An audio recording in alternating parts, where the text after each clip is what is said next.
नमस्कार सर्वांना. श्री स्वामी समर्थ. कितीही संकट आलं तरी या 3 गोष्टी विसरू नका. मोठ्यातले मोठे प्रॉब्लेम्स होतील दूर. चला तर मग पाहूया. जर एखादी व्यक्ती या गोष्टीची काळजी घेत असेल तर तो जीवनातील सर्व त्रास टाळू शकतो.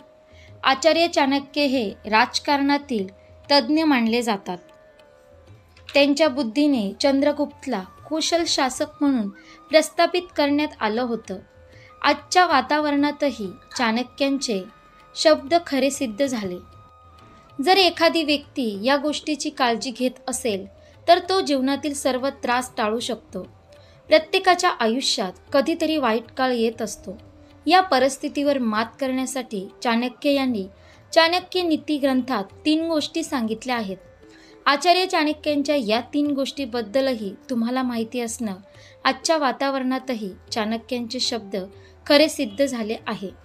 जर एखादी व्यक्ती या गोष्टीची काळजी घेत असेल तर तो जीवनातील सर्व त्रास टाळू शकतो. महत्त्वाचा आहे जेणेकरून तुम्हाला त्रास झाला तर तुम्ही त्यास सहजपणे सामोरे जाऊ शकता. 1. जेव्हा आयुष्यात तसं संकट येतात तेव्हा मन विचलित करू नका. विचलित मन कधीही योग्य निर्णय घेऊ शकत नाही.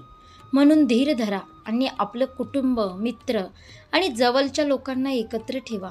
जर एखाद्या व्यक्तीने आपल्या बुद्धीने आणि मनाने काम केले तर त्याला सर्वात मोठ्या संकटाचा सामना करावा लागतो आणि त्या त्रासावर सहज विजय मिळू शकतो.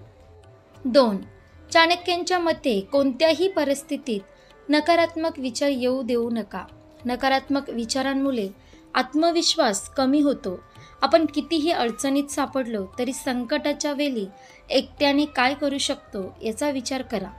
सकारात्मकतेसह परिस्थिती समजून घ्या आणि योग्य निर्णय घ्या. पूर्ण सामर्थ्याने संकटाचा सामना करा.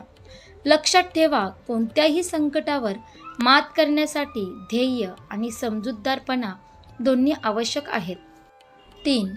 कठीण काळात कोणताही निर्णय घाईत घेऊ नका. घाईत अनेकदा तुम्ही परिस्थिती पूर्णपणे समजत नाही आणि चुकीचा निर्णय घेता. म्हणून सर्व बाजूंनी समस्या काळजीपूर्वक पहा आणि मगच निर्णय घ्या. अशा प्रकारे आपण पाहिलं की प्रत्येकाच्या आयुष्यात कधीतरी वाईट काळ येत असतो. या परिस्थितीवर मात करण्यासाठी आचार्य चाणक्य यांनी नीतिशास्त्रात 3 गोष्टी सांगितल्या आणि त्या गोष्टी आपण पाहिल्या. आशा करते तुम्हाला ही व्हिडिओ नक्की आवडली असेल तर लाईक करा, शेअर करा आणि आपल्या योगेश्वर कृपा या चॅनलला सबस्क्राईब करा. भेटू एका पुढच्या नवीन व्हिडिओमध्ये. धन्यवाद. श्री स्वामी समर्थ. जय जय स्वामी समर्थ.